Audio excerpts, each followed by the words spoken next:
In the race for the White House, in just moments, the current U.S. president will debate the former U.S. president as their party's presumptive nominees, a first in American history. We want to welcome our viewers in the United States and around the world to our studios in Atlanta. This is the CNN presidential debate. This debate is being produced by CNN and is coming to you live on CNN, CNN International, CNN.com, CNN Max, and CNN Espanol. This is a pivotal moment between President Joe Biden and former President Donald Trump in their rematch for the nation's highest office. Each will make his case to the American people with just over 4 months until Election Day. Good evening, I'm Dana Bash, anchor of CNN's Inside Politics and co-anchor of State of the Union. I'm Jake Tapper, anchor of CNN's The Lead and co-anchor of State of the Union. Dana and I will co-moderate this evening. Our job is to facilitate a debate between the two candidates tonight. Before we introduce them, we want to share the rules of the debate with the audience at home. Former President Trump will be on the left side of the screen. President Biden will be appearing on the right. A coin toss determined their positions. Each candidate will have 2 minutes to answer a question and 1 minute each for responses and rebuttals. An additional minute for follow-up, clarification, or response is at the moderator's discretion. When it's time for a candidate to speak, his microphone will be turned on and his opponent's microphone will be turned off. Should a candidate interrupt when his microphone is muted, he will be difficult to understand for viewers at home. At the end of the debate, each candidate will get 2 minutes for closing statements. There is no studio audience tonight. Pre-written notes, props, or contact with campaign staff are not permitted during the debate. By accepting our invitation to debate, both candidates and their campaigns agreed to accept these rules. Now, please welcome the 46th President of the United States, Joe Biden. Folks, how are you?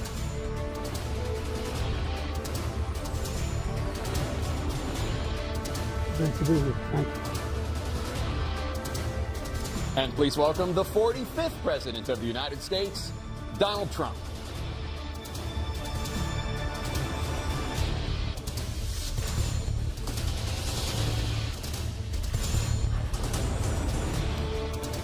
Gentlemen, thanks so much for being here. Let's begin the debate, and let's start with the issue that voters consistently say is their top concern, the economy. President Biden, inflation has slowed, but prices remain high. Since you took office, the price of essentials has increased. For example, a basket of groceries that cost $100 then now costs more than $120. And typical home prices have jumped more than 30%. What do you say to voters who feel they are worse off under your presidency than they were under President Trump? We got to take a look at what I was left when I became president, what Mr. Trump left me. We had an economy that was in free fall. The pandemic was so badly handled. Many people were dying. All he said was, it's not that serious. Just inject a little bleach into your arm. You'll be all right. The economy collapsed. There were no jobs. Unemployment rate rose to 15%. It was terrible. And so what we had to do was try to put things back together again. And that's exactly what we began to do. We created 15,000 new jobs. We brought out the position where we have 800,000 new manufacturing jobs. But there's more to be done. There's more to be done. Working class people are still in trouble. I come from Scranton, Pennsylvania. I come of households where the kitchen table, if the things weren't able to be met during the month, it was a problem. Price of eggs, the price of gas, the price of housing, the price of a whole range of things.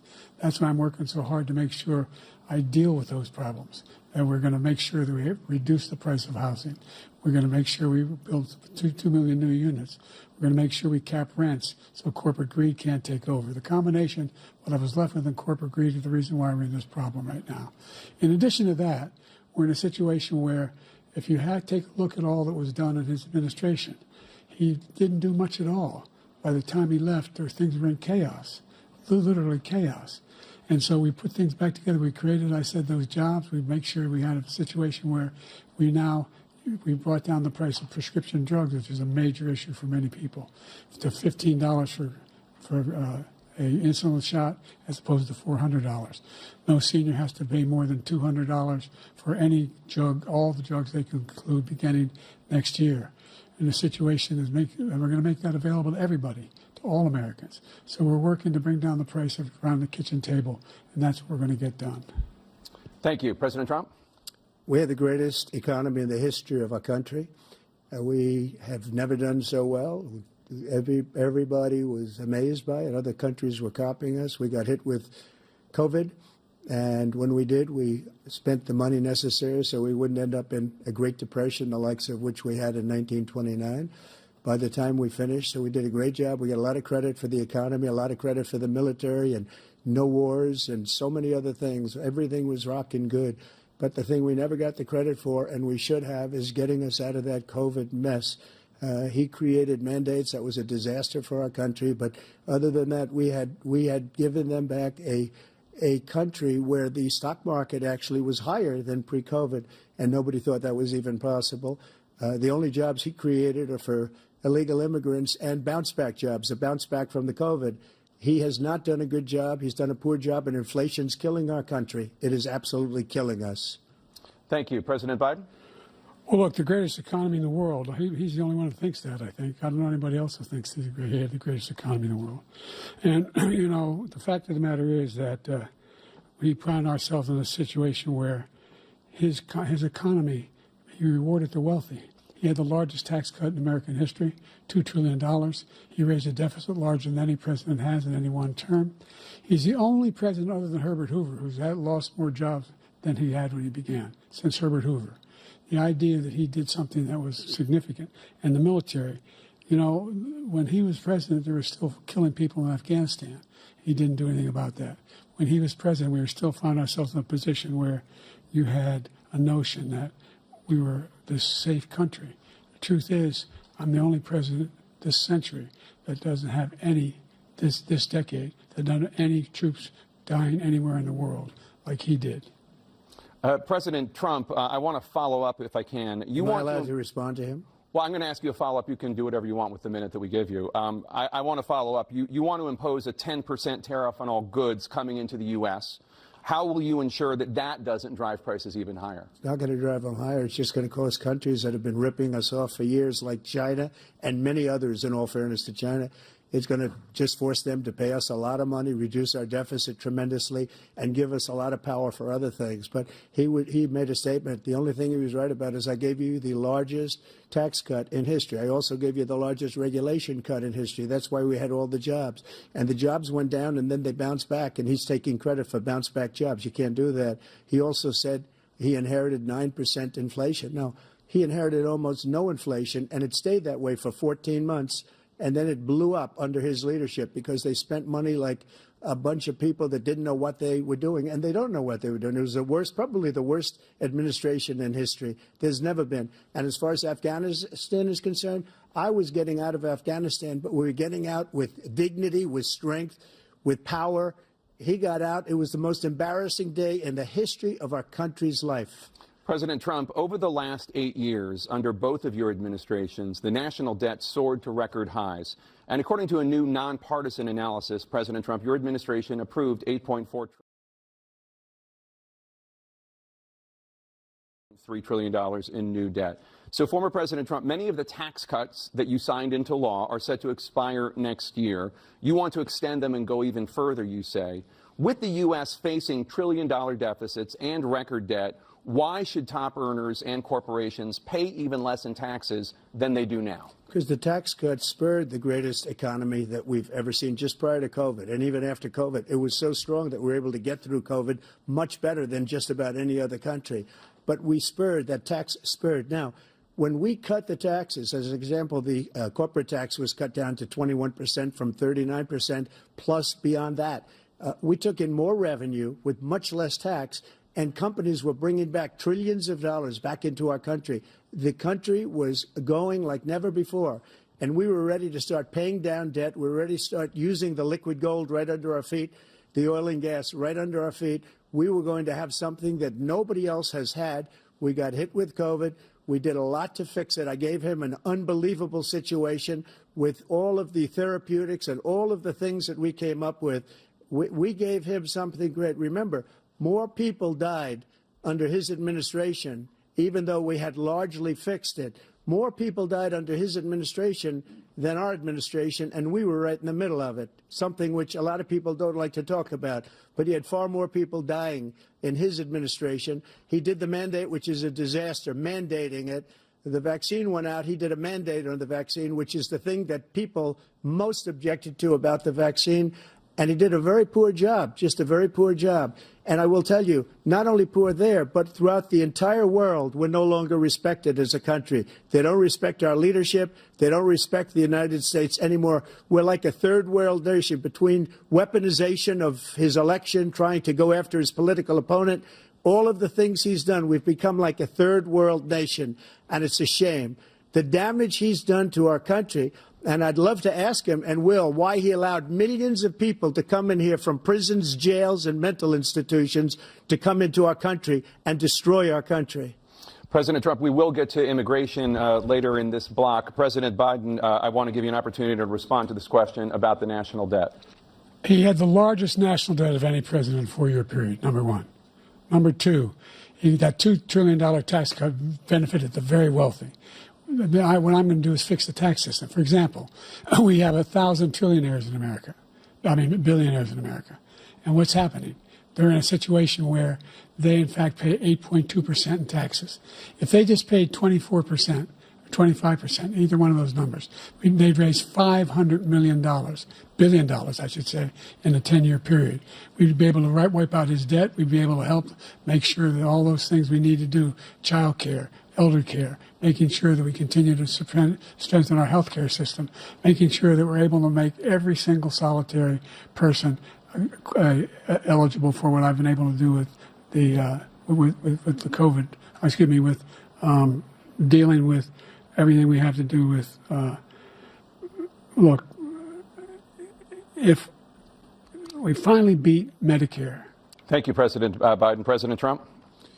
Well, he's right. He did beat Medicare. He beat it to death, and he's destroying Medicare because all of these people are coming in. They're putting them on Medicare. They're putting them on Social Security. They're going to destroy Social Security. This man is going to single-handedly destroy Social Security. These millions and millions of people coming in, they're trying to put them on Social Security. He will wipe out Social Security. He will wipe out Medicare. So he was right in the way he finished that sentence. And it's a shame. What's happened to our country in the last 4 years is not to be believed. Foreign countries, I'm friends with a lot of people, they cannot believe what happened to the United States of America. We're no longer respected.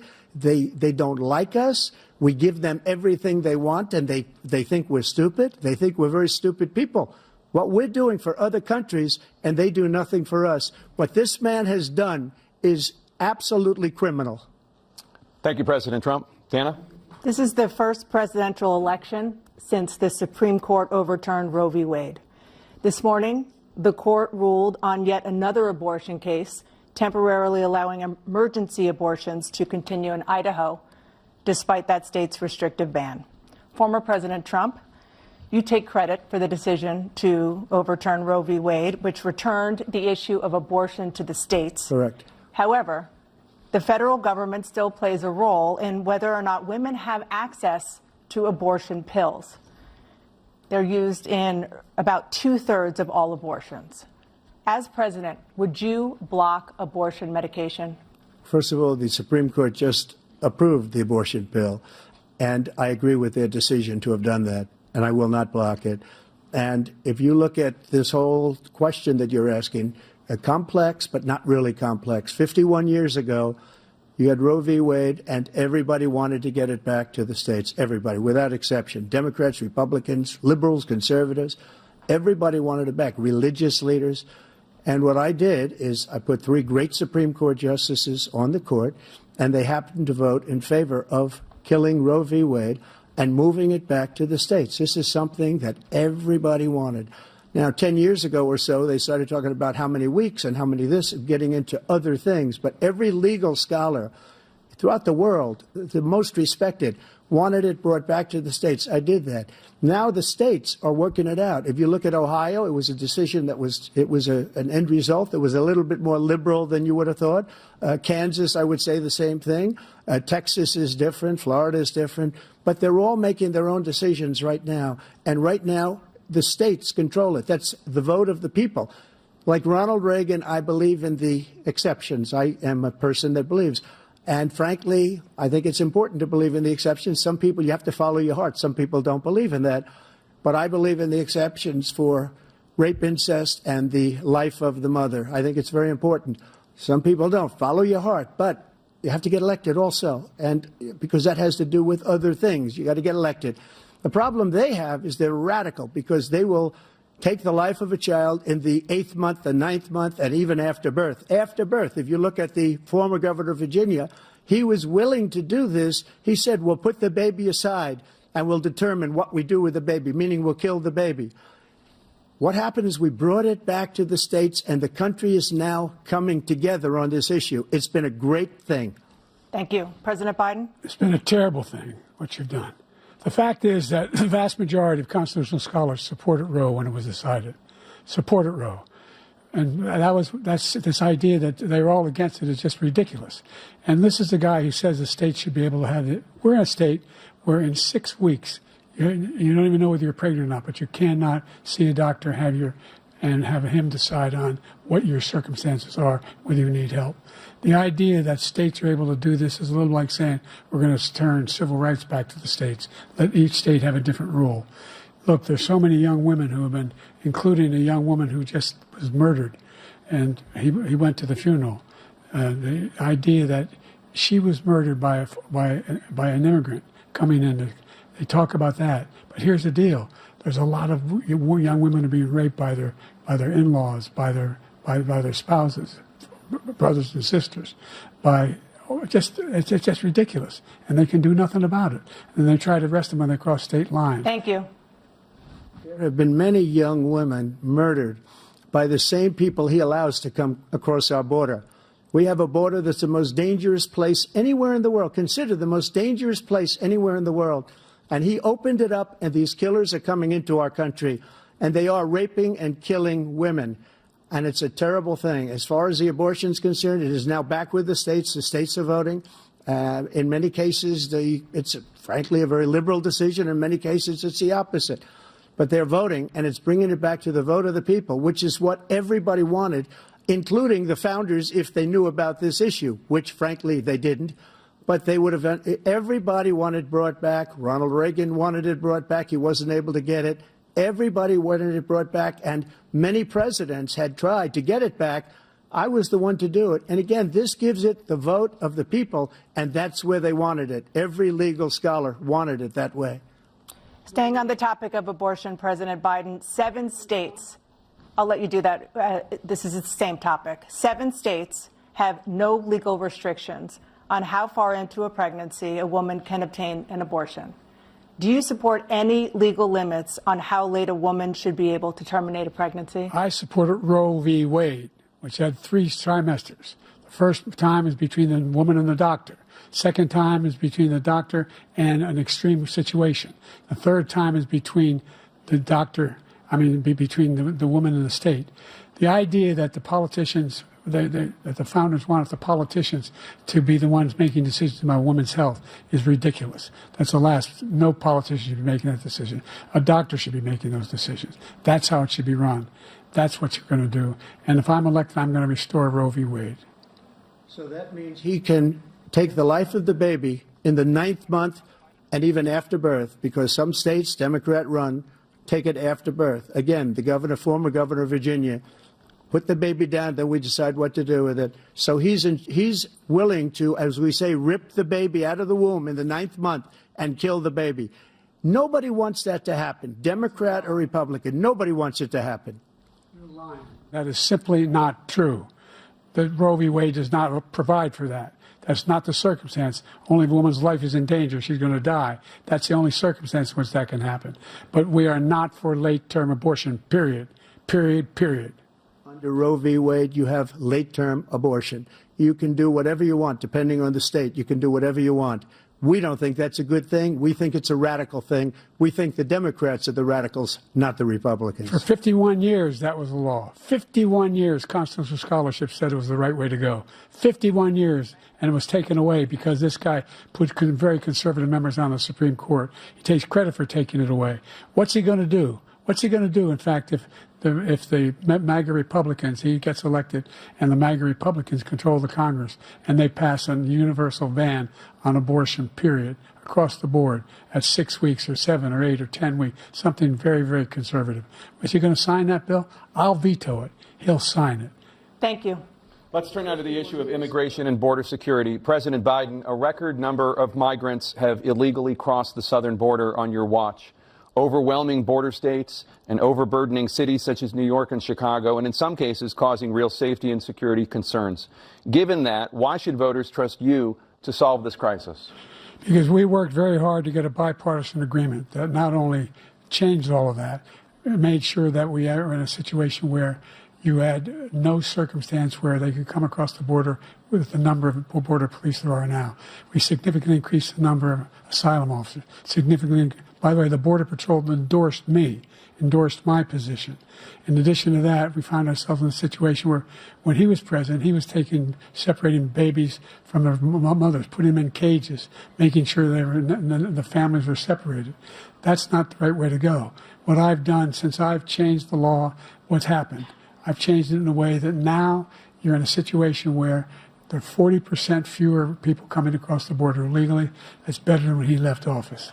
And I'm going to continue to move until we get the total ban on the total initiative relative to what we can do with more Border Patrol and more asylum officers.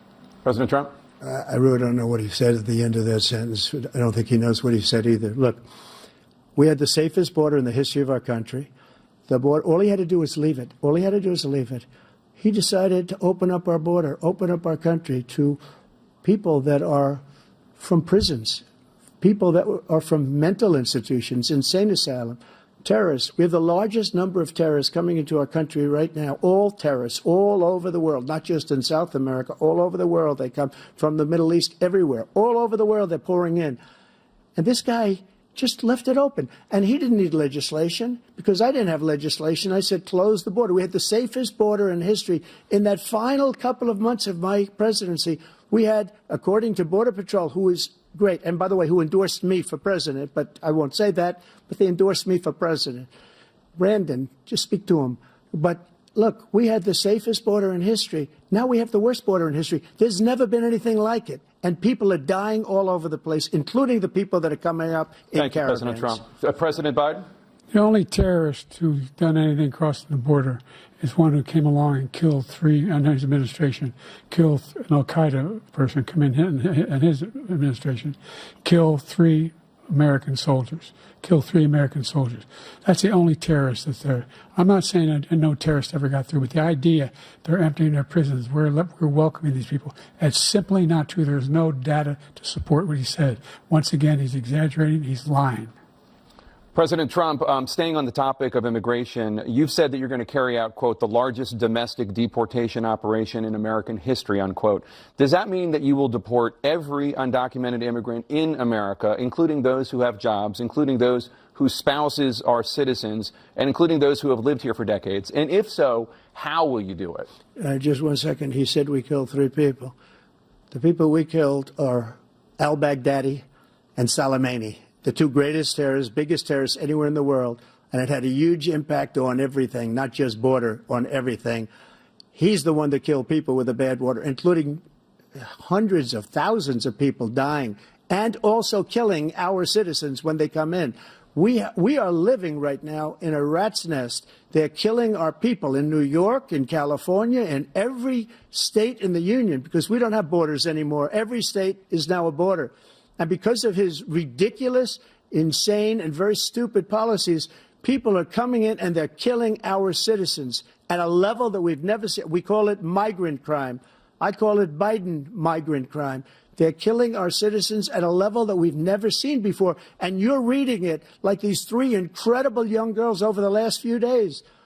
One of them, I just spoke to the mother, and they just had the funeral for this girl, 12 years old. This is horrible what's taken place. What's taken place in our country, we're literally an uncivilized country now. He doesn't want it to be. He just doesn't know. He opened the borders. Nobody's ever seen anything like. And we have to get a lot of these people out, and we have to get them out fast because they're going to destroy our country. Just take a look at where they're living. They're living in luxury hotels in New York City and other places. Our veterans are on the street. They're dying because he doesn't care about our veterans. He doesn't care. He doesn't like the military at all, and he doesn't care about our veterans. Nobody been worse. I had the highest approval rating for veterans taking care of the VA.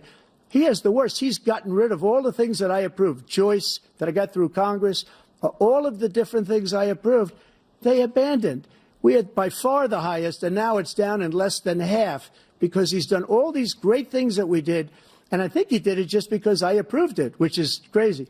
But he has killed so many people at our border by allowing all of these people to come in. And it's a very sad day in America. President Biden, you have the mic. Every single thing he said is a lie. Every single one. For example, veterans are a hell of a lot better off since I passed the PACT Act. 1 million of them now have insurance, and their families have it. Their families have it because what happened, whether it was Agent Orange or burn pits, they're all being covered now. And he opposed, his group opposed that. We're also in a situation where we have great respect for veterans. My son spent a year in Iraq, living right next to one of those burn pits, came back with stage 4 glioblastoma. I was recently in France for D-Day, and I spoke all about those heroes that died. I went to the World War I cemetery he refused to go to. He was standing with his 4-star general, and he told me, he said, I don't want to go in there because they're a bunch of losers and suckers. My son was not a loser, was not a sucker. You're the sucker. You're the loser. President Trump? First of all, that was a made-up quote, suckers and losers. They made it up. It was in a third-rate magazine that's failing, like many of these magazines. He made that up. He put it in commercials. We've notified him. We had 19 people that said I didn't say it. And think of this. Who would say I'm at a cemetery or I'm talking about our veterans? Because nobody's taken better care. I'm so glad this came up, and he brought it up. There's nobody that's taken better care of our soldiers than I have. To think that I would, in front of generals and others, say suckers and losers. We have 19 people that said it was never said by me.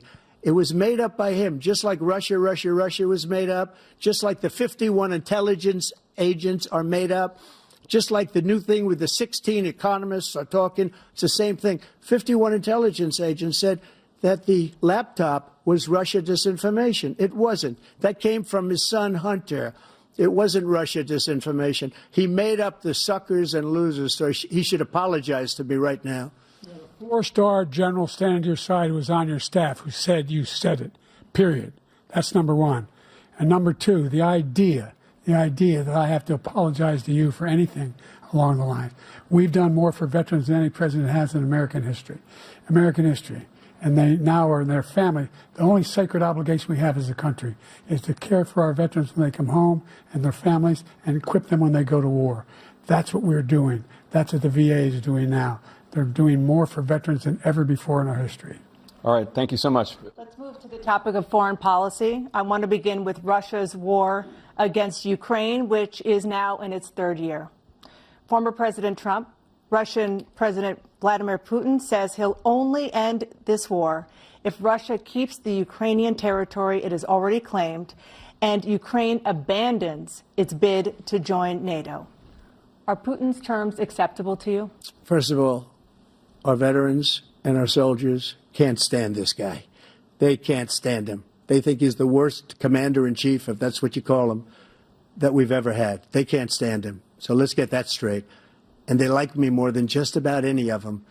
And that's based on every single bit of information. As far as Russia and Ukraine, if we had a real president, the president that knew, that was respected by Putin, he would have never invaded Ukraine. A lot of people are dead right now, much more than people know. You know, they talk about numbers. You can double those numbers, maybe triple those numbers. He did nothing to stop it. In fact, I think he encouraged Russia from going in. I'll tell you what happened. He was so bad with Afghanistan. It was such a horrible embarrassment, most embarrassing moment in the history of our country, that when Putin watched that and he saw the incompetence, that he should have fired those generals, like I fired the one that you mentioned, and so he's got no love lost, but he should have fired those generals. No general got fired for the most embarrassing moment in the history of our country, Afghanistan, where we left billions of dollars of equipment behind. We lost 13 beautiful soldiers, and 38 soldiers were obliterated. And by the way, we left people behind, too. We left American citizens behind. When Putin saw that, he said, you know what? I think we're going to go in and maybe take this was his dream. I talked to him about it, his dream. The difference is he never would have invaded Ukraine, never. Just like Israel would have never been invaded in a million years by Hamas.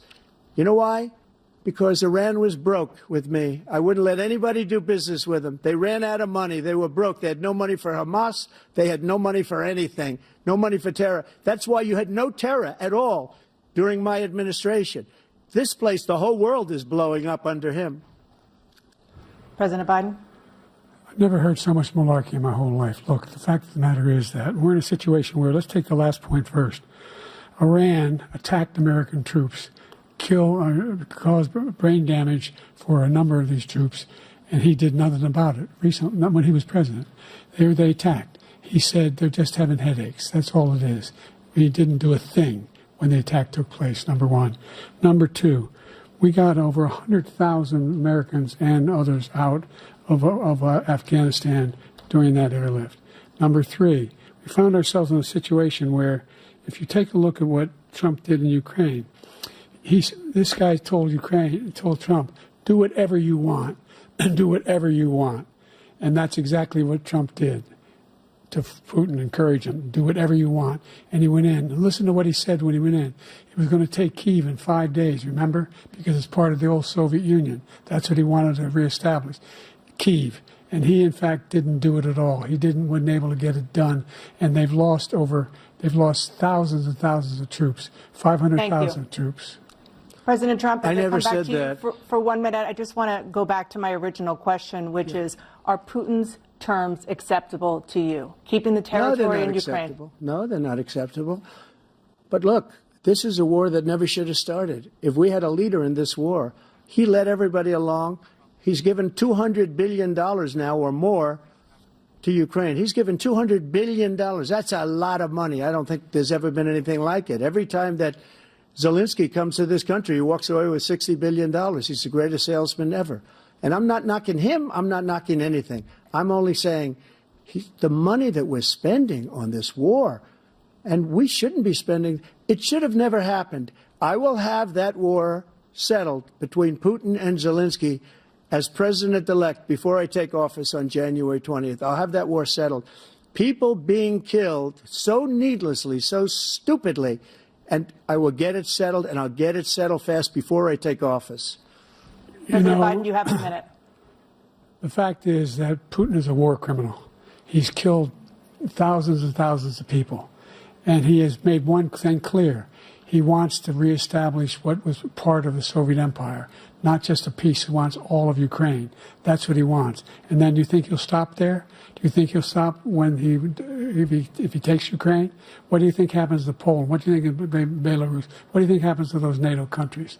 And so if you want a war, you ought to find out what he's going to do, because if in fact he does what he says and walks away, and by the way, all that money we give Ukraine are from weapons we make here in the United States. We give them the weapons, not the money at this point.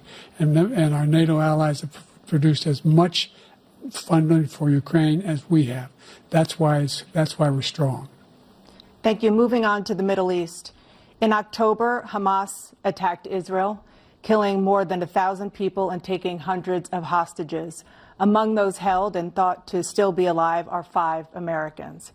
Israel's response has killed thousands of Palestinians and created a humanitarian crisis in Gaza. President Biden, you've put forward a proposal to resolve this conflict, but so far Hamas has not released the remaining hostages, and Israel is continuing its military offensive in Gaza. So what additional leverage will you use to get Hamas and Israel to end the war? You have 2 minutes. Number one, everyone from the United Nations Security Council straight through to the G7 to the Israelis and Netanyahu himself have endorsed the plan I put forward, which has 3 stages to it. The first stage is trade the hostages for a ceasefire. Second phase is a ceasefire with additional conditions. The third phase is the end of the war. The only one who wants the war to continue is Hamas. Number one, they're the only ones standing out.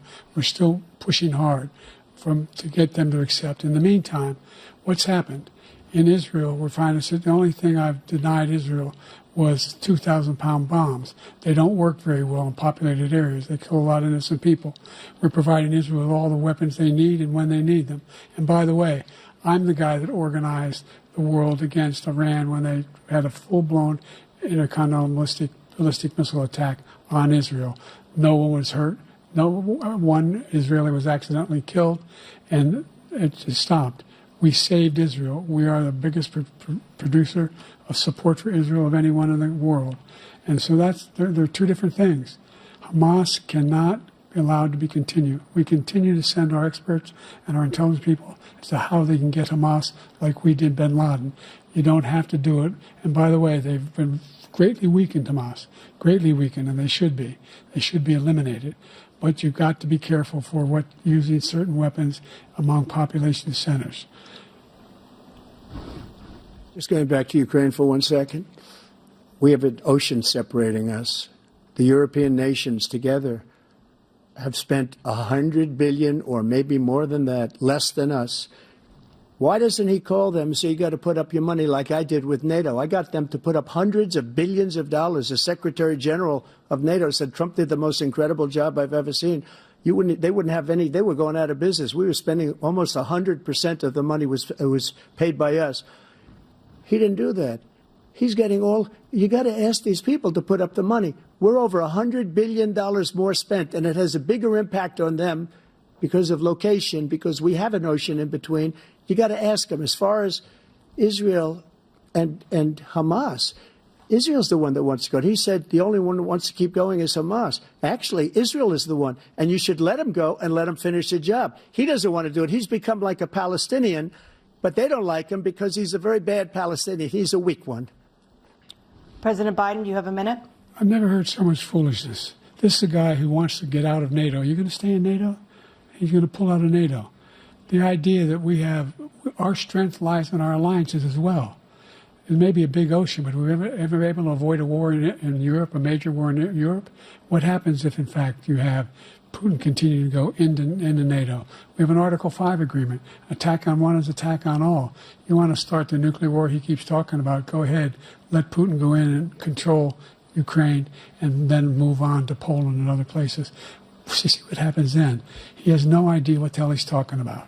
And by the way, I got 50 other nations around the world to support Ukraine, including Japan and South Korea, because they understand that this kind of dislocation has a serious threat to the whole world peace. No major war in Europe has ever been able to be contained just to Europe. President Trump, just to follow up, would you support the creation of an independent Palestinian state in order to achieve peace in the region? I'd have to see, but before we do that, the problem we have is that we spend all the money. So they kill us on trade. I made great trade deals with the European nations because if you add them up, they're about the same size economically. Their economy is about the same size as the United States. And they were no cars, they don't want anything that we have, but we're supposed to take their cars, their food, their everything, their agriculture. I changed that. But the big thing I changed is they don't want to pay. And the only reason that he can play games with NATO is because I got them to put up hundreds of billions of dollars. I said, and he's right about this, I said, no, I'm not going to support NATO if you don't pay. They asked me that question, would you guard us against Russia, at a very secret meeting of the 28 states at that time, nations at that time. And they said, no, if you don't pay, I won't do that. And you know what happened?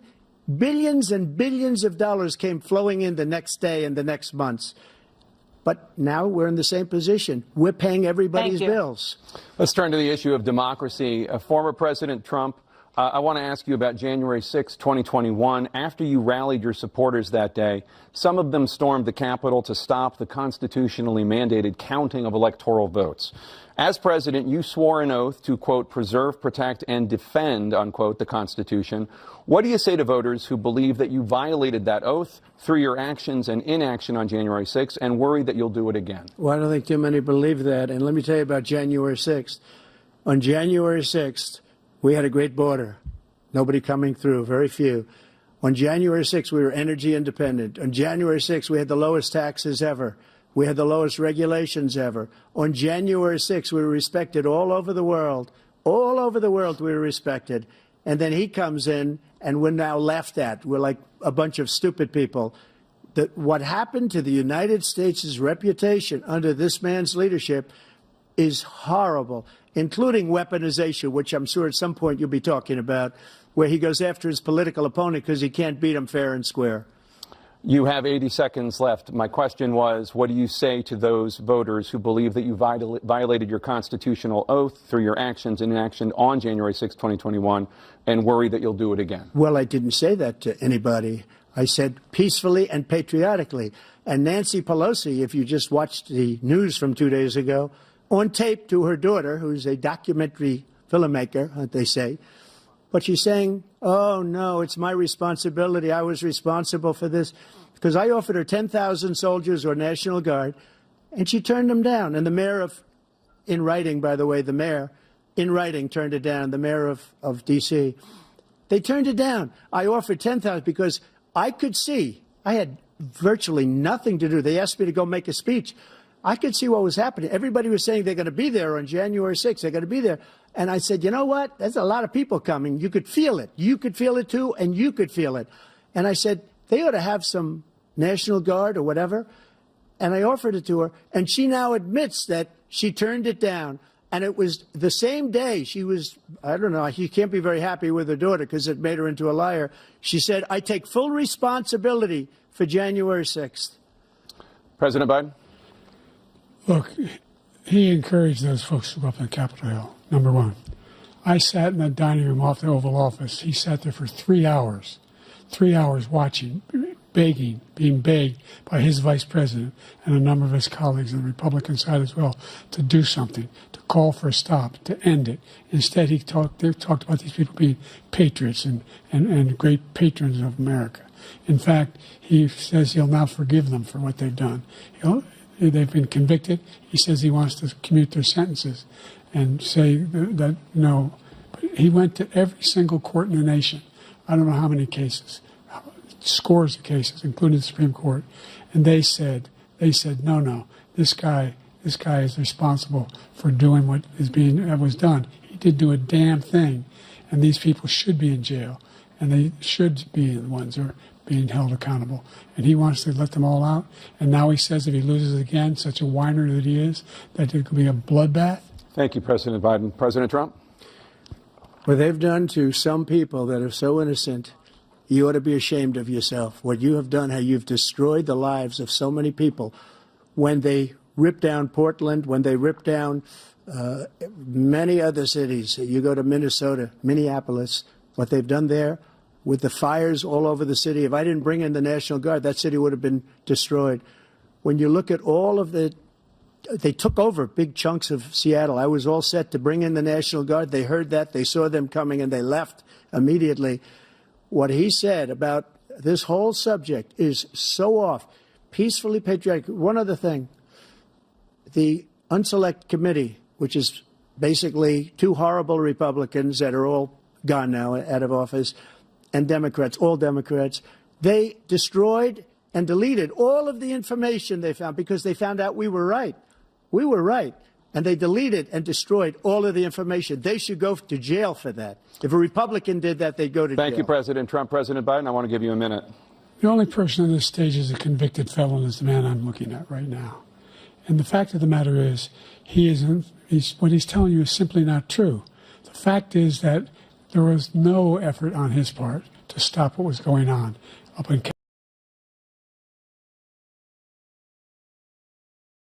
Capitol Hill. And all those people, every one of those who were convicted, turned over desks, turned them over statues. The idea that those people are patriots? Come on. When I asked him the first two debates we had, first time around, I said, will you denounce the Proud Boys? He said, no, I'll tell them to stand by. The idea he's refusing, will you denounce these guys? Will you denounce the people we're talking about now? Will you denounce the people who attacked that Capitol? What are you going to do? I'm going to give you a minute, President Trump, for a follow-up question I have.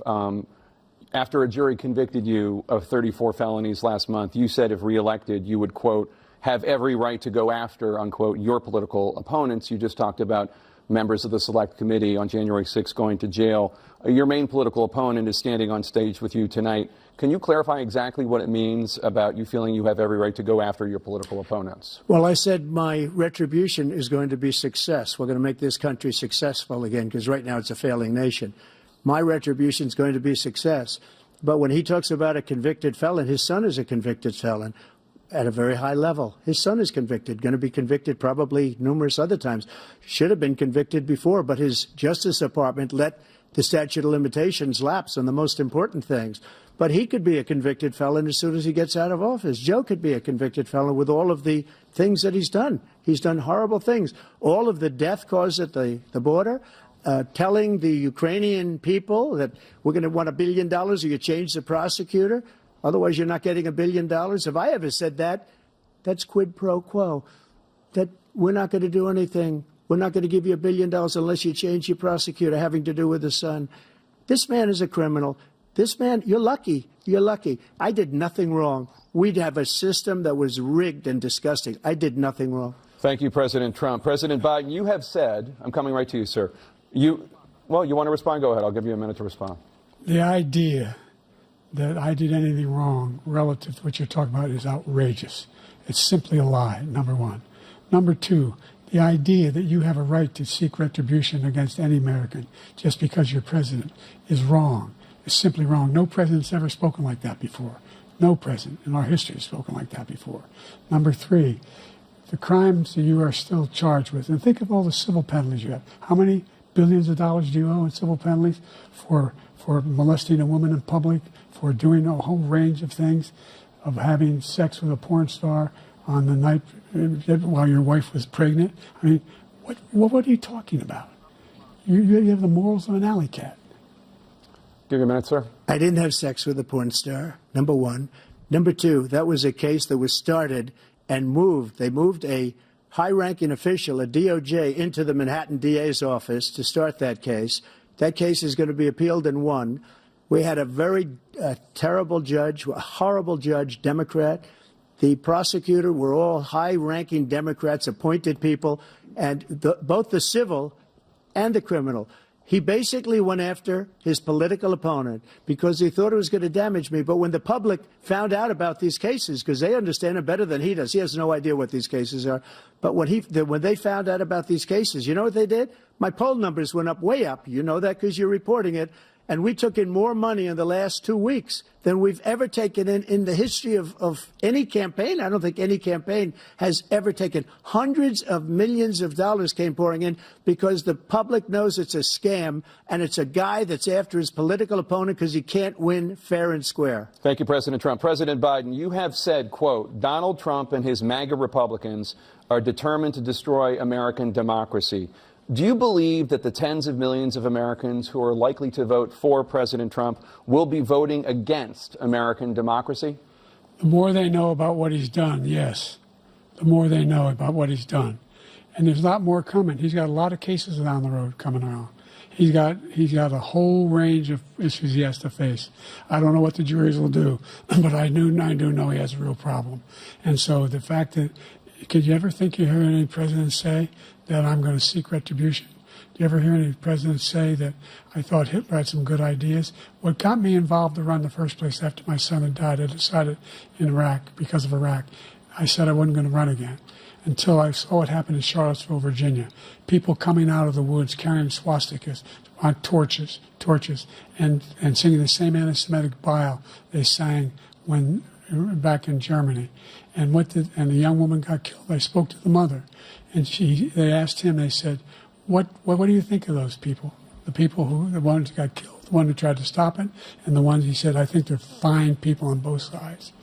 What American president would ever say Nazis coming out of fields carrying torches, singing the same anti-Semitic bile, carrying swastikas were fine people? And this is a guy who says Hitler's done some good things. I'd like to know what they are. Good things Hitler's done, that's what he said. This guy has no sense of American democracy. President Trump. Jake, both of you know that sir has been totally wiped out, because when you see the sentence, it said 100% exoneration on that sir. He just keeps it going. He says he ran because of Charlottesville. He didn't run because of Charlottesville. He ran because it was his last chance.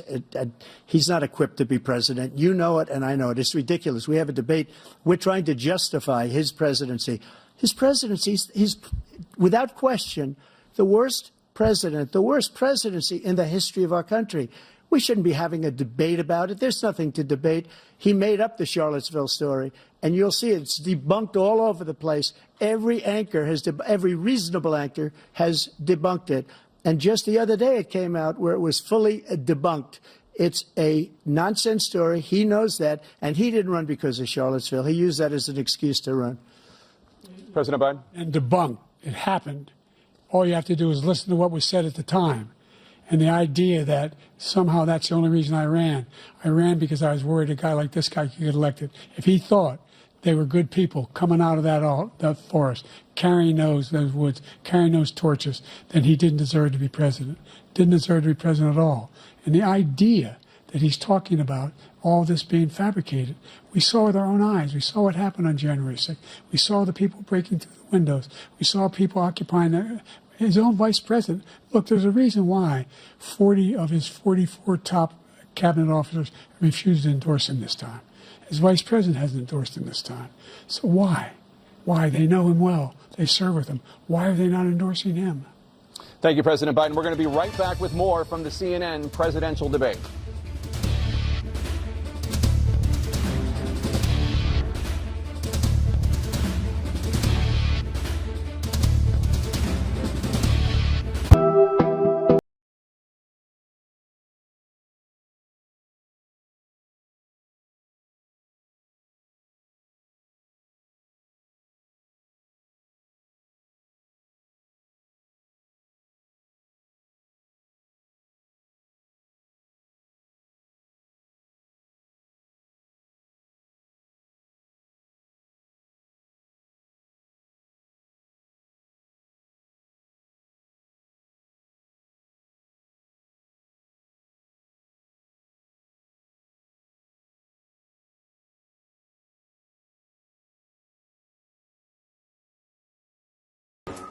Akan duduk di kursi yang spesial kita buat. Pada waktu tertentu dia akan berbalik. Ini gara-gara kursi muter nih. Gua balik lagi ke Denny. Nah, gini. Seperti kamu ya, saya suka. Ini pulang dari sini gue bisa cerai nih. Gua pulang. Lagi di trik dong. Gunakan trik. Untuk bisa tahu. Hanya di IDtv, televisi paling menghibur. Akan duduk di kursi yang spesial kita buat. Pada waktu tertentu dia akan berbalik. Ini gara-gara kursi muter nih. Gua balik lagi ke Denny. Nah, gini. Seperti kamu ya, saya suka. Ini pulang dari sini gue bisa cerai nih. Gua pulang. Lagi di trik dong. Gunakan trik. Untuk bisa tahu. Hanya di IDtv, televisi paling menghibur.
Akan duduk di kursi yang spesial kita buat. Pada waktu tertentu dia akan berbalik. Ini gara-gara kursi muter nih.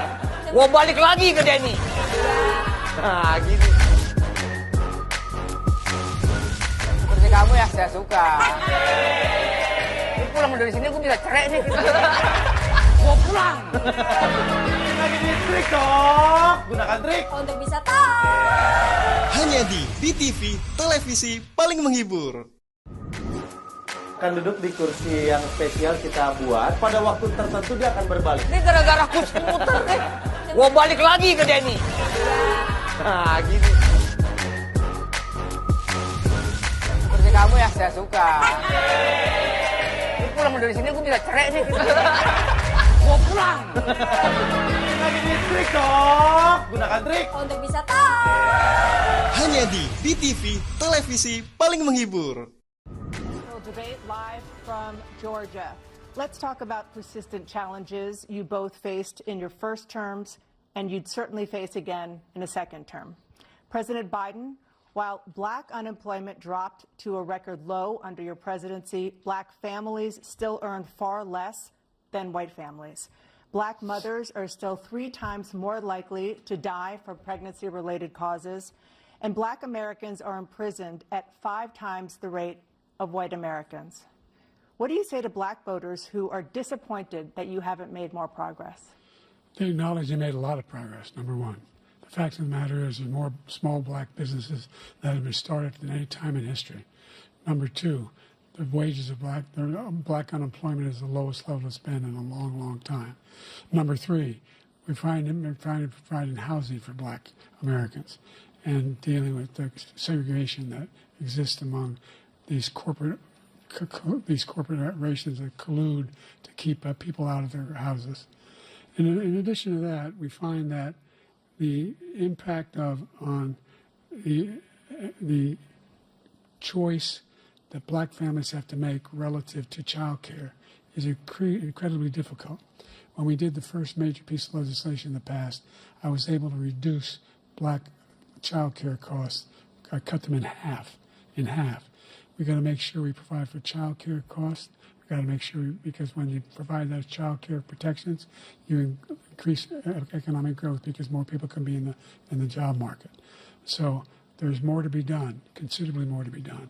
But we've done a great deal so far, and I'm not letting up, and they know it. You have 49 seconds left. What do you say to black voters who are disappointed with the progress so far? I say I don't blame them for being disappointed. Inflation is still hurting them badly. For example, I provided for the idea that any black family, first-time home buyer, should get a $10,000 tax credit to be able to buy their first home so they can get started. I made sure that we're in a situation where all those black families and those black individuals who provided had to take out student loans that were ballooning, that if they were engaged in nursing, doctor, and anything having to do with volunteerism, if they paid their bills for 10 years on their student debt, all the rest was forgiven after 10 years. Millions have benefited from that. And we're going to do a whole lot more for black families.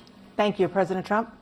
And he caused the inflation. He's blaming inflation, and he's right, it's been very bad. He caused the inflation, and it's killing black families and Hispanic families and just about everybody. It's killing people. They can't buy groceries anymore. They can't. You look at the cost of food where it's doubled and tripled and quadrupled.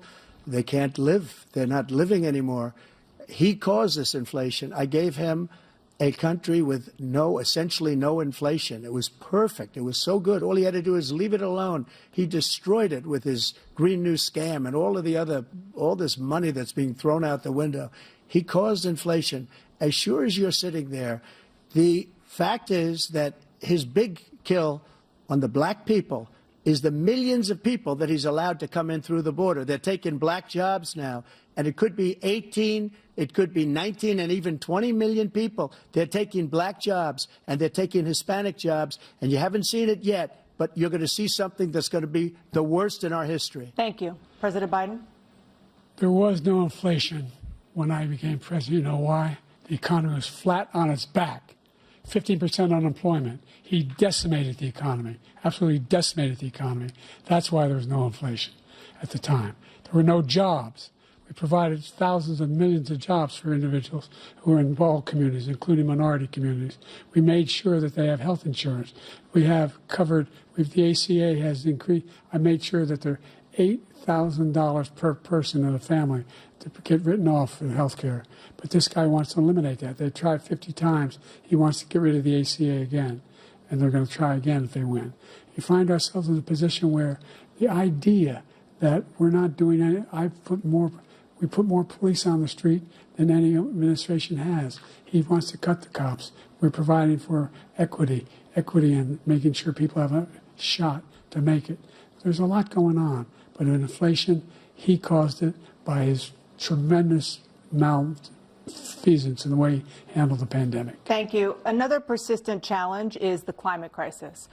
2023 was the hottest year in recorded history, and communities across the country are confronting the devastating effects of extreme heat, intensifying wildfires, stronger hurricanes, and rising sea levels.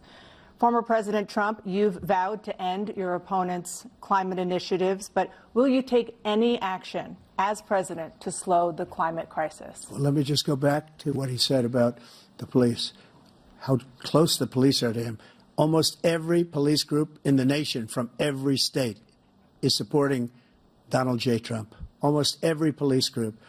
And what he's done to the black population is horrible, including the fact that for 10 years he called them super predators. We can't, in the 1990s, we can't forget that. Super predators was his name, and he called it to them for 10, and they've taken great offense at it, and now they see it happening. But when they see what I did for criminal justice reform and for the historically black colleges and universities, where I funded them and got them all funded, and the opportunity zones with Tim, as you know, Tim Scott was incredible. He did a great job, great senator from South Carolina. He came to me with the idea, and it was a great idea. It's one of the most successful economic development acts ever in the country, opportunity zones. And the biggest beneficiary are blacks. And that's why we have the best numbers with them in maybe ever. They're saying ever. I read this morning where ever, the best numbers. He's lost much of the black population because he's done a horrible job for black people. He's also done a horrible job for Hispanics. But wait till you see these millions of people pouring into our country, and they're going to take the jobs, and it's already started, and you haven't seen anything yet. It's a disaster. You 38 seconds left. President Trump, will you take any action as president to slow the climate crisis? So I want absolutely immaculate clean water, and I want absolutely clean air, and we had it. We had H2O. We had the best numbers ever, and we were using all forms of energy, all forms, everything. And yet, during my 4 years, I had the best environmental numbers ever. And my top environmental people gave me that statistic just before I walked on the stage, actually. I don't know where the hell he's been. The idea that anything he said is true. I've passed the most extensive climate change legislation in history. We find ourselves, and by the way, black colleges. I came up with $15 billion for HBCUs, historic black universities and colleges, because they don't have those. They don't have the kind of contributors that they have to build these laboratories and the like. Any black student is capable in college of doing what any white student can do. They just don't have the money, but now they'll be able to get those jobs in high tech. We're in a situation where the idea that he is claiming to have done something that had the cleanest water, he hadn't done a damn thing for the environment. He pulled out of the Paris Peace Accord, Climate Accord. I immediately joined it because if we reach 1.5 degrees Celsius at any one point, there's no way back. The only existential threat to humanity is climate change, and he didn't do a damn thing about it. He must undo all that I've done.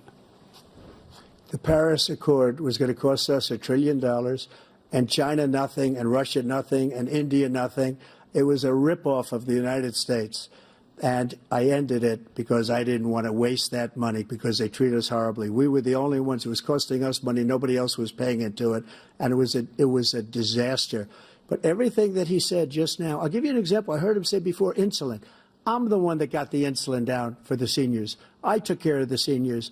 What he's doing is destroying all of our medical programs because the migrants coming in, they want everybody. And look, I have the biggest heart on the stage. I guarantee you that.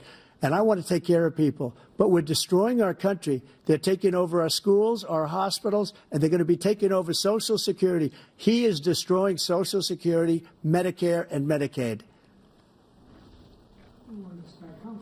The idea is that we, in fact, we were the only ones of consequence who were not members of the Paris Accord.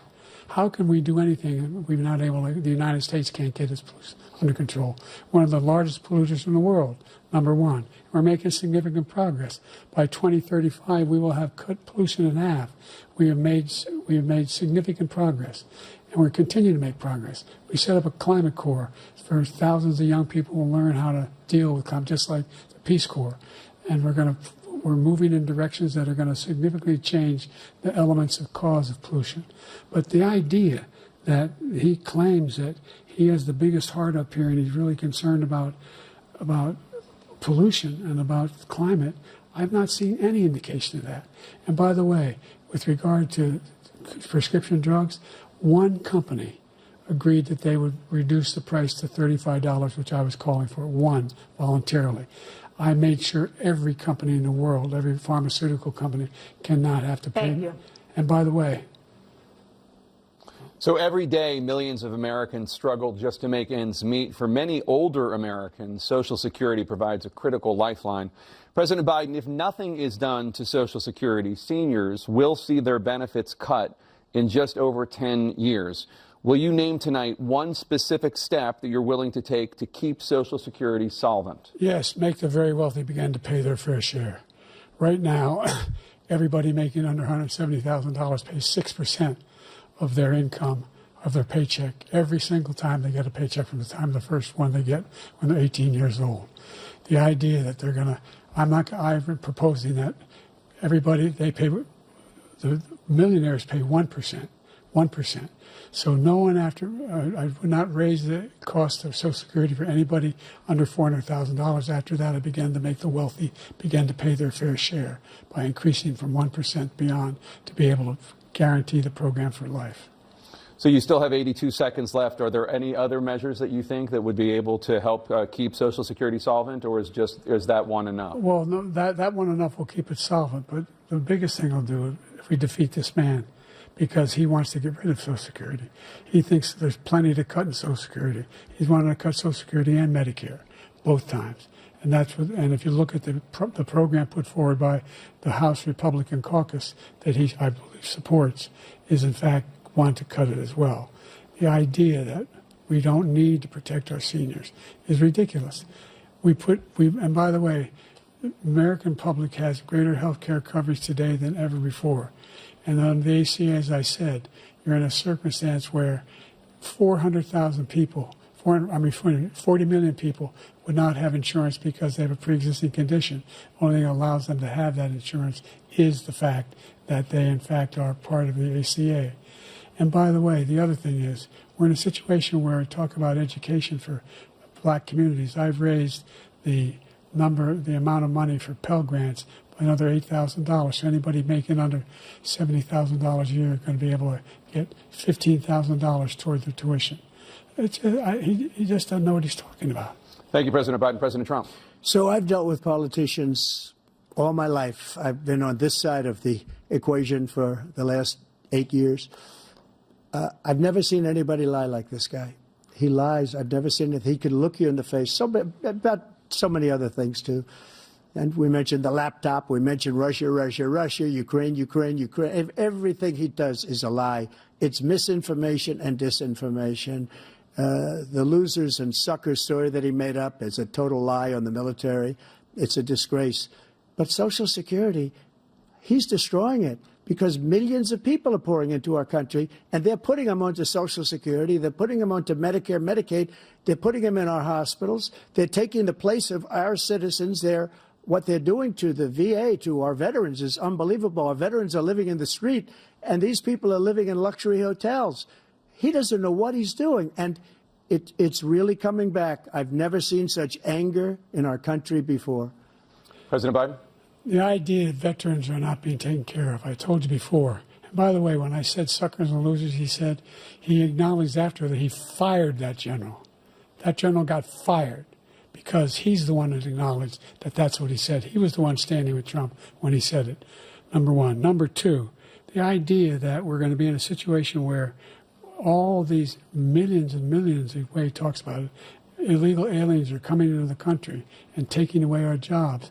There's a reason why we have the fastest growing economy in the world, the reason why we have the most successful economy in the world. We're doing better than any other nation in the world. And by the way, those 15 Nobel laureates he talked about being phony, those 15 Nobel laureates, economists, they all said that if Trump is reelected, we're likely to have a recession and inflation is going to increasingly go up. And by the way, worst president in history, 159 presidential scholars voted him the worst president in the history of the United States of America. President Biden, thank you so much. Let's turn to the cost of child care, which many American families struggle to afford. President Trump, both you and President Biden have tried to address this issue, but the average cost of child care in this country has risen to more than $11,000 a year per child. For many families, the cost of child care for 2 children is more than their rent. In your second term, what would you do to make child care more affordable? Just to go back, the general got fired because he was no good. And if he said that, that's why he made it up. But we have 19 people that said I didn't say it, and they're very highly respected, much more so than him. The other thing is, he doesn't fire people. He never fired people. I've never seen him fire anybody. I did fire a lot. I fired Comey because he was no good. I fired a lot of the top people at the FBI, drained the swamp. They were no good. Not easy to fire people. You'd pay a price for it, but they were no good. I inherited these people. I didn't put him there. I didn't put Comey there. He was no good. I fired him. This guy hasn't fired anybody. He never fires. He should have fired every military man that was involved with that the Afghanistan horror show, the most embarrassing moment in the history of our country. He didn't fire. Did you fire anybody? Did you fire anybody that's on the border, that's allowed us to have the worst border in the history of the world? Did anybody get fired for allowing 18 million people, many from prisons, many from mental institutions? Did you fire anybody that allowed our country to be destroyed? Joe, our country is being destroyed as you and I sit up here and waste a lot of time on this debate. This shouldn't be a debate. He is the worst president. He just said about me because I said it. But look, he's the worst president in the history of our country. He's destroyed our country. Now all of a sudden he's trying to get a little tough on the border. He came out with a nothing deal, and it reduced it a little bit, like this much. It's insignificant. He wants open borders. He wants our country to either be destroyed or he wants to pick up those people as voters. And I don't think we just can't let it happen. If he wins this election, our country doesn't have a chance, not even a chance, of coming out of this rut. We probably won't have a country left anymore. That's how bad it is. He is the worst in history by far. Thank you, President Trump. President Biden? We're the most admired country in the world. We're the United States of America. There's nothing beyond our capacity. We have the finest military in the history of the world, the finest in the history of the world. No one thinks we're weak. No one wants to screw around with us. Nobody, number one. Number two, the idea that we're talking about worst presidents. I wasn't joking. Look it up or go online. 159 or 58, don't hold me the exact number, presidential historians, they've had meetings and they voted who's the worst president in American history. One through best to worst. They said he was the worst in all of American history. That's a fact. That's not conjecture. He can argue they're wrong, but that's what they voted. The idea that he is doing anything to deal with child care, he did virtually nothing to child care. We should significantly increase the child care tax credit. We should significantly increase the availability of women and men or single parents to be able to go back to work. And we should encourage businesses to have. Thank you, President Biden. President Trump, the question was about what would you do to make child care more affordable, if you want to take your minute. Just so you understand, we have polling, we have other things that they rate him the worst because what he's done is so bad. And they rate me, I'll show you, I will show you, and they rate me one of the best, okay? And if I'm given another 4 years, I will be the best. I think I'll be the best. Nobody's ever created an economy like us. Nobody ever cut taxes like us. He's the only one I know. He wants to raise your taxes by 4 times. He wants to raise everybody's taxes by 4 times. He wants the Trump tax cuts to expire. So everybody, including the two of you, are going to pay 4 to 5 times. Nobody ever heard of this before. All my life, I'd grow up and I'd see politicians talking about cutting taxes. When we cut taxes, as I said, we did more business. Apple and all these companies, they were bringing money back into our country. The worst president in history by far, and everybody knows it. President Biden? Look, the fact of the matter is that he's dead wrong about, he's increased the tariff, he will increase the taxes on middle-class people. I said I'd never raise a tax on anybody making less than $400,000. I didn't.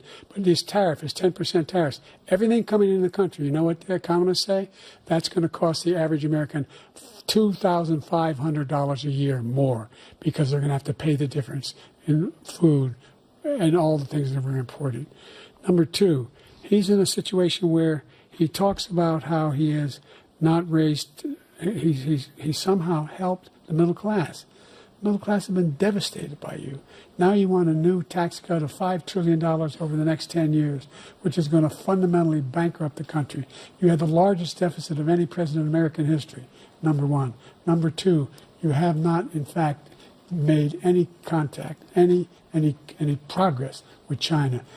We are the lowest trade deficit with China since 2010. Thank you, President Biden. You lost Thank you, President Biden. Let's discuss an epidemic impacting millions of Americans that both of you have made a top priority in your first term, the opioid crisis. And for both of you, the number of overdose deaths in this country has gone up. Under your term, it went up. Under your term, it has gone up.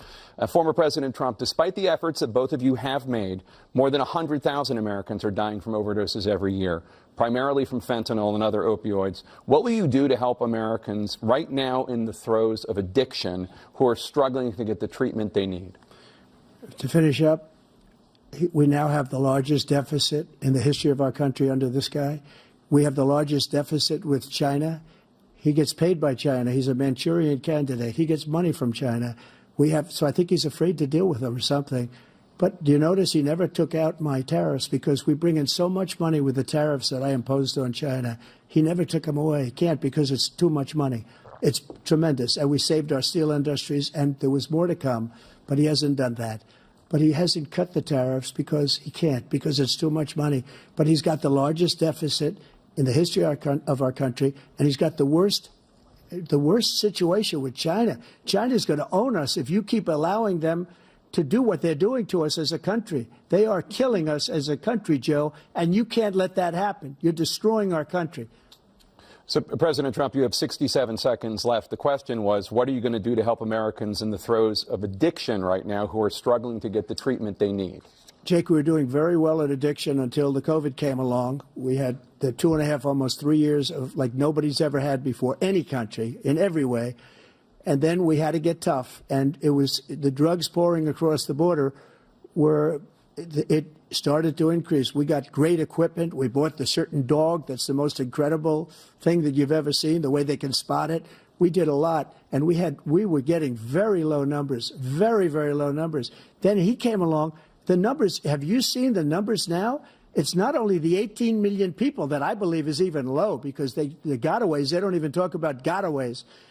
But the numbers of the amount of drugs and human trafficking in women coming across our border, the worst thing I've ever seen, at numbers that nobody's ever seen under him, because the border's so bad. But the number of drugs coming across our border now is the largest we've ever had by far. President Trump, thank you. President Biden? Fentanyl and the byproducts of fentanyl went down for a while. And I wanted to make sure we use the machinery that can detect fentanyl, these big machines that roll over everything that comes across the border. And it costs a lot of money. That was part of this deal we put together, this bipartisan deal. More fentanyl machines, more be able to detect drugs, more numbers of agents, more numbers of all the people at the border. And when we had that deal done, he called his Republican colleagues, said, "Don't do it. It's going to hurt me politically." No, he never argued it's not a good bill. It's a really good bill. We need those machines. We need those machines. And we're coming down very hard in every country in Asia in terms of precursors for fentanyl. And Mexico is working with us to make sure they don't have the technology to be able to put it together. That's what we have to do. We need those machines. Thank you, President Biden. President Trump, and again, the question is about Americans in the throes of addiction right now struggling to get the treatment they need. Well, this does pertain to it. He ended Remain in Mexico.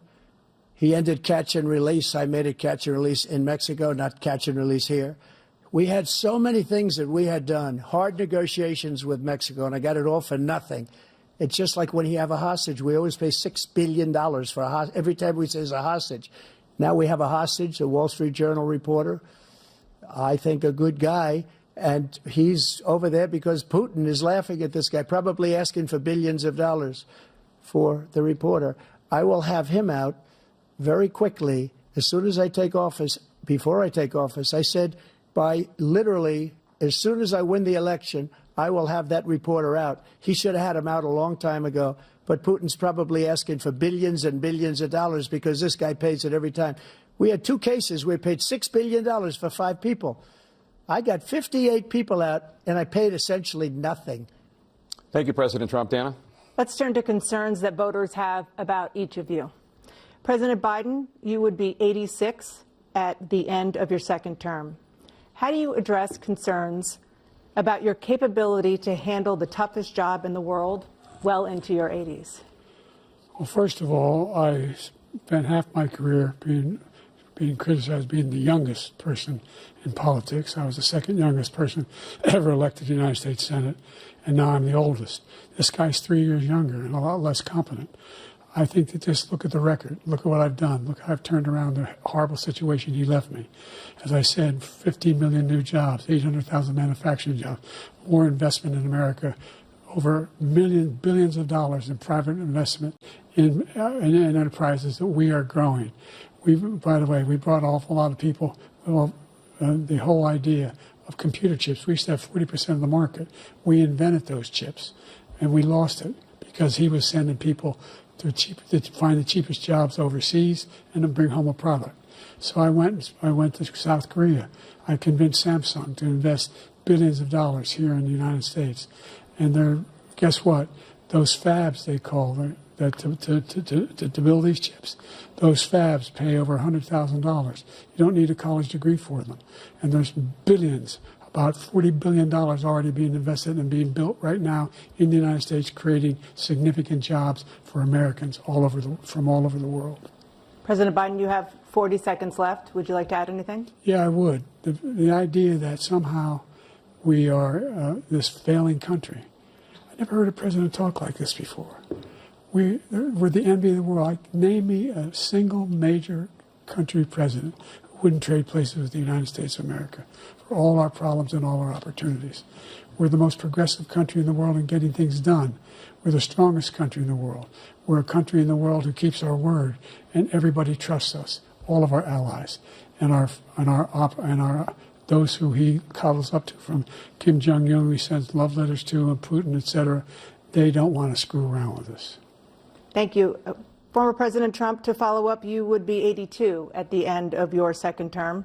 What do you say to voters who have concerns about your capabilities to serve? Well, I took 2 tests, cognitive tests. I aced them, both of them, as you know. We made it public. He took none. I'd like to see him take one, just one, a real easy one. Like go through the first 5 questions. He couldn't do it. But I took 2 cognitive tests. I took physical exams every year.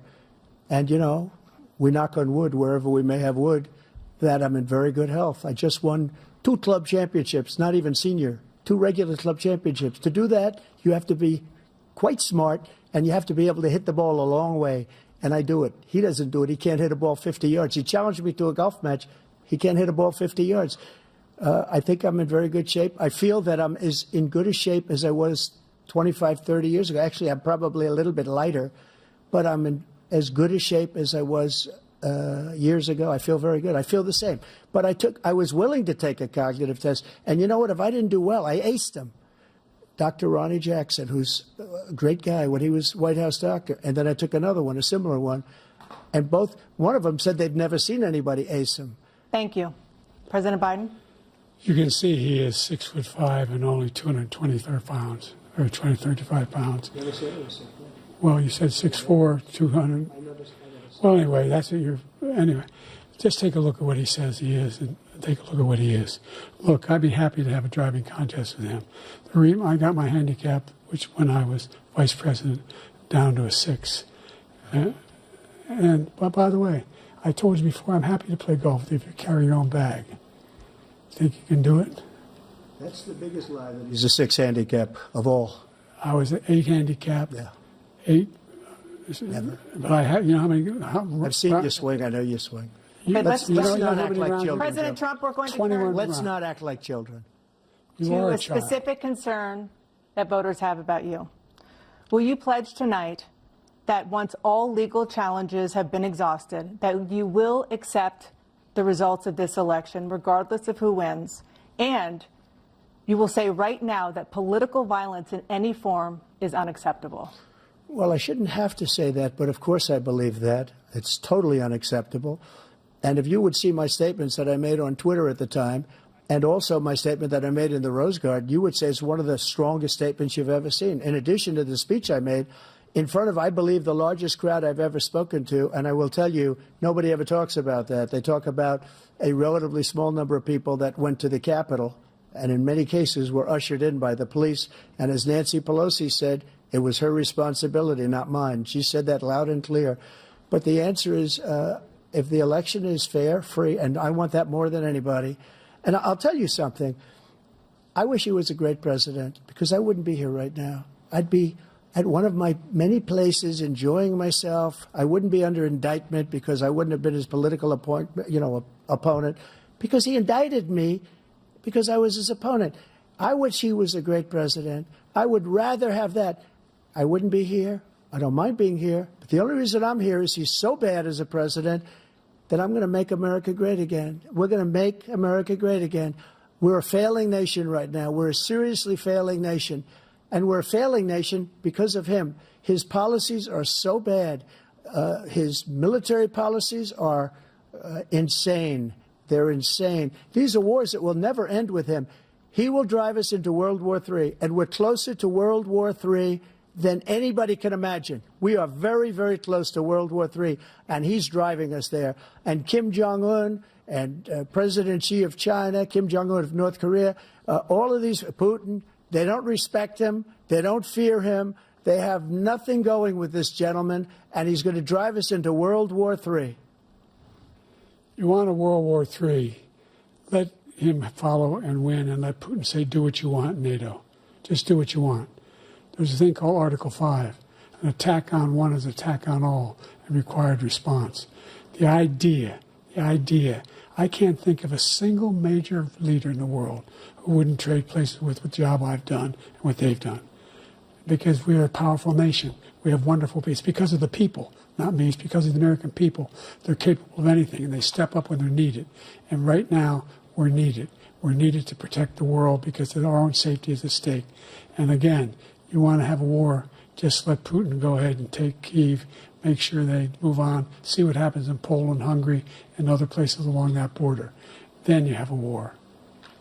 President Trump, as I come back to you for a follow-up, the question was, will you accept the results of this election, regardless of who wins? Just to finish what he said, if I might, Russia, they took a lot of land from Bush. They took a lot of land from Obama and Biden. They took no land, nothing from Trump, nothing. He knew not to do it. He's not going to play games with me. He knew that. I got along with him very well, but he knew not to play games. He took nothing from me. But now he's going to take the whole thing from this man right here. That's a war that should have never started. It would have never started ever with me. And he's going to take Ukraine. And, you know, you asked me a question before, would you do this with? He's got us in such a bad position right now with Ukraine and Russia, because Ukraine's not winning that war. He said, I will never settle until such time. They're running out of people. They're running out of soldiers. They've lost so many people. It's so sad. They've lost so many people, and they've lost those gorgeous cities with the golden domes that are 1,000 years old, all because of him and stupid decisions. Russia would have never attacked if I were president. President Trump, the question was, will you accept the results of the election, regardless of who wins? Yes or no, please. If it's a fair and legal and good election, absolutely. I would have much rather accepted these, but the fraud and everything else was ridiculous. And if you want, we'll have a news conference on it in a week, or we'll have another one of these in a week. But I will absolutely, there's nothing I'd rather do. It would be much easier for me to do that than I'm running again. I wasn't really going to run until I saw the horrible job he did. He's destroying our country. I would be very happy to be someplace else, in a nice location someplace.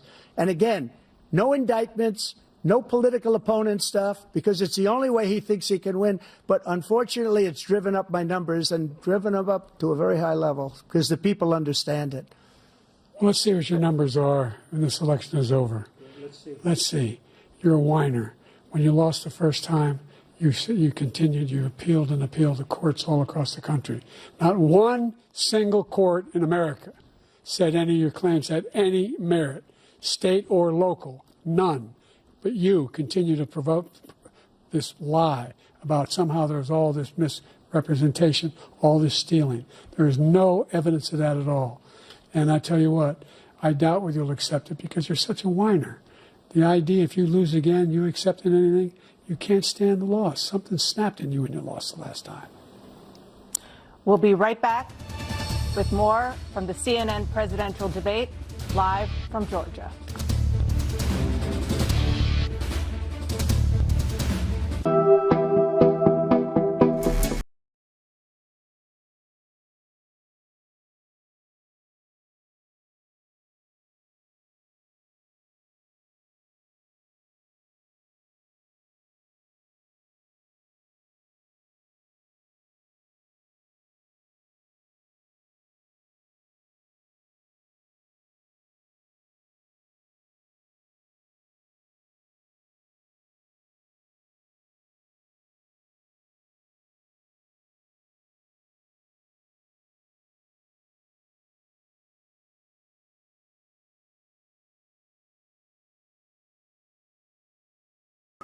Akan duduk di kursi yang spesial kita buat. Pada waktu tertentu dia akan berbalik. Ini gara-gara kursi muter nih. Gua balik lagi ke Denny. Nah, gini. Kursi kamu ya saya suka. Ini pulang dari sini gue bisa cerai nih. Gua pulang. Lagi di trik dong. Gunakan trik. Untuk bisa tahu. Hanya di BTV, televisi paling menghibur. Akan duduk di kursi yang spesial kita buat. Pada waktu tertentu dia akan berbalik. Ini gara-gara kursi muter nih. Gua balik lagi ke Denny. Nah, gini. Kursi kamu ya saya suka. Ini pulang dari sini gue bisa cerai nih. Gua pulang. Lagi di trik dong. Gunakan trik. Untuk bisa tahu. Hanya di BTV, televisi paling menghibur. Akan duduk di kursi yang spesial kita buat. Pada waktu tertentu dia akan berbalik. Ini gara-gara kursi muter nih. Gua balik lagi ke Denny. Nah, gini. Kursi kamu ya saya suka. Ini pulang dari sini gue bisa cerai nih. Gua pulang. Lagi di trik dong. Gunakan trik. Untuk bisa tahu. Hanya di BTV, televisi paling menghibur.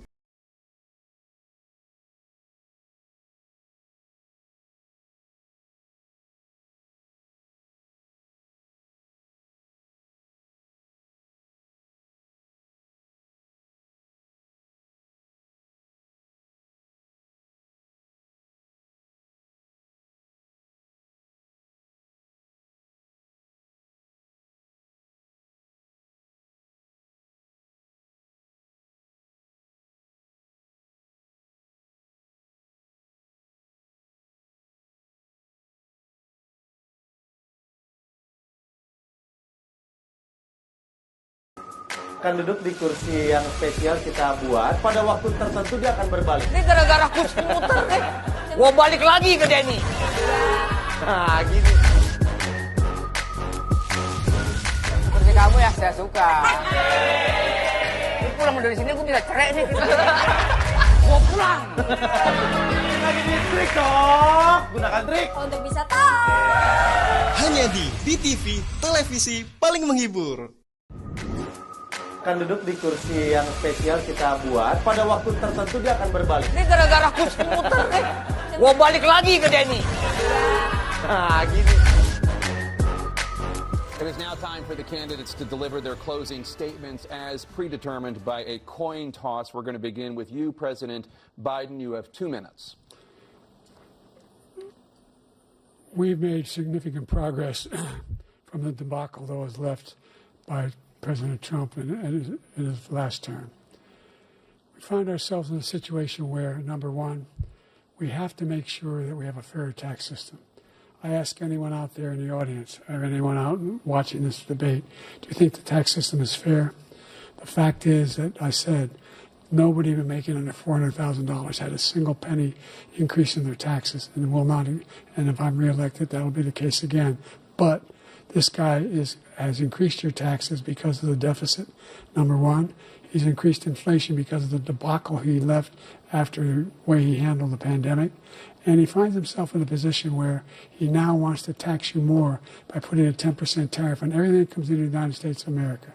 What I did, when, for example, he wants to get rid of the ability of Medicare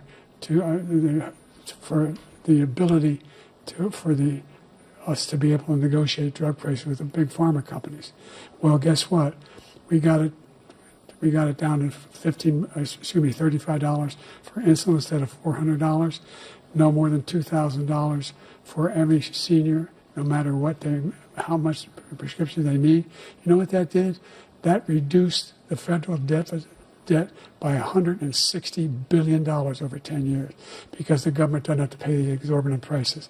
I'm going to make that available to every senior all along, it's happening now, and everybody in America. He wants to get rid of that.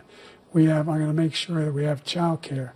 We're going to significantly increase the credit people have for child care. I'm going to make sure we do something about what we're doing on lead pipes and all the things that are causing health problems for people across the country. We're going to continue to fight to bring down inflation and give people a break. Thank you, President Biden. President Trump, you now have 2 minutes for your closing statement. Like so many politicians, this man is just a complainer. He said, we want to do this, we want to do that, we want to get rid of this tax, that tax. But he doesn't do anything. All he does is make our country unsafe by allowing millions and millions of people to pour in. Our military doesn't respect him. We look like fools in Afghanistan. We didn't stop Israel. It was such a horrible thing that would have never happened. It should have never happened. Iran was broke. Anybody that did business with Iran, including China, they couldn't do business with the United States. They all passed. Iran was broke. They had no money for Hamas or Hezbollah, for terror, no money whatsoever. Again, Ukraine should have never happened. He talks about all this stuff, but he didn't do it. For 3.5 years, we're living in hell. We have the Palestinians and we have everybody else rioting all over the place. You talk about Charlottesville. This is 100 times Charlottesville, 1,000 times. The whole country is exploding because of you, because they don't respect you, and they have to respect their president, and they don't respect you throughout the world.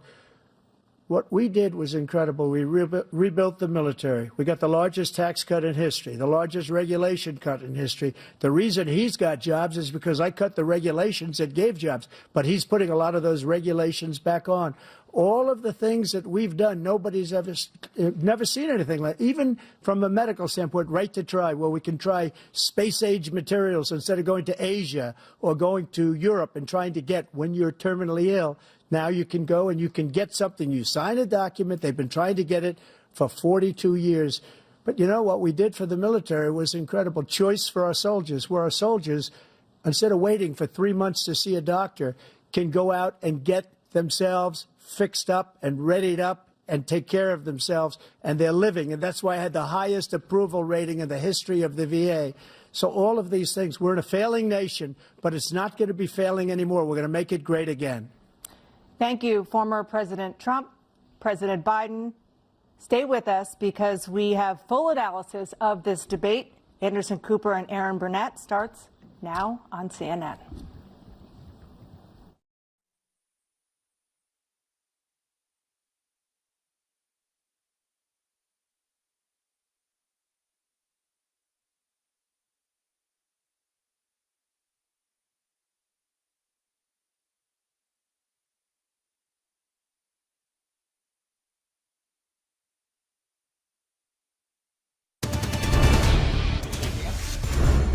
The president and former president making their way.